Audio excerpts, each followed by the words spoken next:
Today on World News, the Queen of Mickey Avenue finally gets a home in Hollywood. Also, a few Walt Disney World resorts will be testing a new program, as well as an exciting announcement from ESPN's Wide World of Sports. Good day and welcome to WDW and Beyond's World News. I'm your host Brian. Thank you for allowing us to spend this time with you. To our top story of the week, the Queen of Mickey Avenue finally gets a home in Hollywood. Rob, what's all the excitement about? Hey Brian. Minnie Mouse made Disney history this week. The famous mouse received a star on the Hollywood Walk of Fame in Southern California.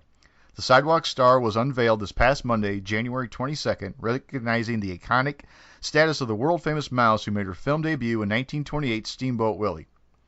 In other entertainment news, writer Stephanie Folsom from The Blacklist has signed on to write the script for Disney's Pixar's upcoming Toy Story 4. Pixar has put the next adventure of Woody and Buzz Lightyear in the hands of Blacklist writer Stephanie Folsom. She's taken over writing the script for Toy Story 4, the latest installment of the Cornerstone franchise to help establish Pixar Studios. Who is Folsom? She made The Blacklist for a much different and entirely original script called 1969: A Space Odyssey, or How Kubrick Learned to Stop Worrying and Land on the Moon, an alternate history story of a publicist who convinces filmmaker Stanley Kubrick to work with NASA in order to fake the moon landing. Folsom was also one of the writers of Thor Ragnarok, though she denied credit on that one. The film is a hugely important project for Disney and Pixar after the last one topped out at over $1 billion in global box office. The sequel is dated for release on June 21st, 2019. That's going to do it for the entertainment news this week. Back to you, Brian. Thanks, Rob. Shannon's on assignment this week, so I'll be covering the travel desk until she's back. Walt Disney World Resorts announced a new program that will begin testing next month. Walt Disney World to begin cashless test program for resort hotels next month. Walt Disney World is moving forward into the future, and next month's test will put them closer to not accepting cash and only taking electronic payments. Beginning in February, the Walt Disney World Resort will begin a limited time test that will bring forth a cashless payment system, and it will take place at Disney's Animal Kingdom Lodge. For as long as anyone can remember, Walt Disney World has accepted both cash and credit or debit cards as payment. In 2014, Disney was also one of the first locations to accept Apple Pay for those that had the ability to use it with their smartphones and other products. Those visiting Disney's Animal Kingdom Lodge beginning February 12, 2018 will be part of the first ever all-electronic payment system at Walt Disney World. For all purchases and services, there will be no cash accepted at all anywhere in Jumbo House for a limited time. As for now, the exact length of this test pilot program is not known, but it will last as long as Disney needs for their research. From there, the program is expected to begin expanding out to other resorts around the property in the coming months, but no order is yet known. During this cashless test period, the only form of payment accepted will be as follows: credit cards, debit cards, Disney gift cards, Magic Bands, Disney Reward redemption cards, Apple Pay, Samsung Pay, and Google Pay. While Disney's Animal Kingdom Lodge will be going through an electronic pay-only test starting in February, cash will be used for a couple of things. It can still be used for all gratuities paid to any cast member, and guests can still add it to their room for room charges. This is something that's been expected to arrive for quite some time since Magic Bands were introduced to make things easier and more convenient for guests. All of those who have resort reservations and dining reservations at Disney's Animal Kingdom Lodge after February 12th are currently being advised of these upcoming tests. As technology advances, Walt Disney World is looking to stay on top of things as much as possible and bring ease and stress-free environments to their guests. This electronic pay-only test is going to be for a limited time, but if successful at Disney's Animal Kingdom Lodge, it could branch to other resorts. Depending on how the pilot program goes, more resorts at Walt Disney World could end up being cashless before too long. That'll wrap things up here at the Travel Desk. Now Mike is here with an exciting announcement from ESPN's Wide World of Sports. Mike, what's the big celebration about? Well, Brian, thank you. On Friday, January 12th, Walt Disney World celebrated the opening of the brand new arena in ESPN's Wide World of Sports complex. This new arena occupies 30,000 square feet and seats 8,000. In a statement released by Disney, they said, in the coming months and years, the 300,000 square foot venue, appropriately named the arena at ESPN Wide World of Sports complex, will host a variety of sports for girls and boys such as basketball, volleyball, gymnastics, and in particular cheerleading and dance, starting with the prestigious UCA and UDA College Cheerleading and Dance Team National Championship taking place through Sunday. In fact, the 8,000-seat arena is one of the largest in the country, designed specifically for cheer and dance events, and will accommodate nearly 5,000 athletes for the College Cheer Championship. in the coming weeks. Also, there's new unique PhotoPass opportunities to be had during Epcot's International Festival of the Arts. On top of some more traditional PhotoPass opportunities, the Festival of the Arts is offering event-exclusive animated magic shots, which places you right in the center of several well-known works of art from throughout history.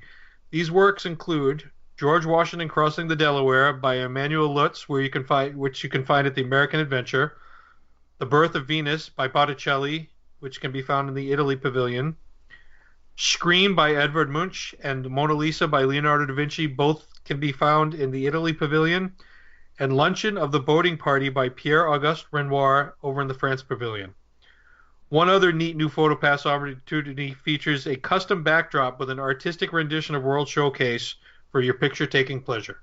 So that's what's going on in the parks this week. Back to you, Brian. Mike, thanks for taking us around the world. For this week's flash briefing, Disney's among Fortune's most admired companies for 2018. The Walt Disney Company has once again placed high on Fortune's list of world's most admired companies, ranking number 1 in the entertainment industry and number 6 overall for 2018. This marks Disney's 6th consecutive year in the top 10. Fortune partnered with global management consulting firm Korn Ferry to compile the annual rankings out of 1,000 of the largest U.S. companies, ranked by revenue, along with non-U.S. companies in Fortune's Global 500 database that have revenues of $10 billion or more. The top 50 companies were determined by a survey of 3,900 executives, directors, and security analysts in a variety of industries who were asked to select the 10 companies they most admired. The annual study looks at 9 key attributes of corporate reputation, including long-term investment value, quality of products or services, global competitiveness, and social responsibility. Disney is an industry leader on Fortune's list in these areas, as well as people management and the use of corporate assets and financial soundness. Now to our final news piece of the week. Original Mouseketeer Doreen Tracy dies at the age of 74. Doreen Tracy, one of the Mickey Mouse Club original Mouseketeers, passed away at Los Robles Hospital in Thousand Oaks, California on Wednesday, January 10th. She was 74. Tracy was known for her vivacious personality and all-around performance skills, which appeared on Disney's classic children's television series throughout its 4-year run on the ABC television network from 1955 to 1959. The original Mickey Mouse Club lived on in syndication for decades thereafter, entertaining generations of children around the world. Our thoughts and prayers go out to Doreen's family, and our many thanks to Doreen for the years of memory she brought to us all. Now Mike's back this week after scouring the internet with a new item in this week's segment of Disney items you never knew you wanted. Mike, what do you have for us this week? Well, thanks, Brian. We got something very exciting this week. Found it on eBay. The item is described as a 1958 Disneyland Gold Pass issued and signed by Walt Disney. The seller is Press Pass Collectibles, all one word, and here's the description. It's a rare 1958 Disneyland Gold Pass measuring approximately 3 3/4 by 2, issued to Mr. and or Mrs. Welton Beckett, signed at the bottom in blue ink, Walt Disney. The reverse has been signed by Beckett as the card holder, which allowed him, his wife, and up to a party of 5 into Disneyland. These gold passes, charmingly adorned with a depiction of Sleeping Beauty's castle, were reserved for Walt Disney's most important associates.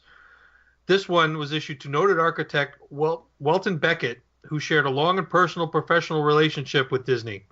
His firm designed the Magic Skyway exhibition for the 1964-65 World's Fair, and later designed both the contemporary and Polynesian resorts for Orlando's Disney World. Any Disney-issued pass is extremely desirable, this one even more so with its direct relation to an integral contributor to Disney's creative vision. And I also looked up, Beckett also designed the Pan-Pacific Auditorium, which may be familiar to many Disney fans. A nearly full-scale stylized replica of the facade opened as the main entrance to Disney MGM Studios theme park and Walt Disney World on May 1st, 1989, just 3 weeks before the original was destroyed by fire. Disney California Adventure Park at Disneyland opened a new entrance gates in the style of the Pan Pacific facade on July 15th, 2011. The asking price? A mere $12,999.99. So that's what we found this week, Brian. Back to you. Mike, thanks so much for that. Well, that's going to do it for this week's edition of WDW and Beyond's World News. Thanks for listening, and we'll see you real soon. Be sure to like and subscribe to us on all of your favorite social media platforms, and leave a review on iTunes. The more that we hear from you, the more that we can give you what you want. Don't forget to check out our website at WDW, the letter N, beyond.com.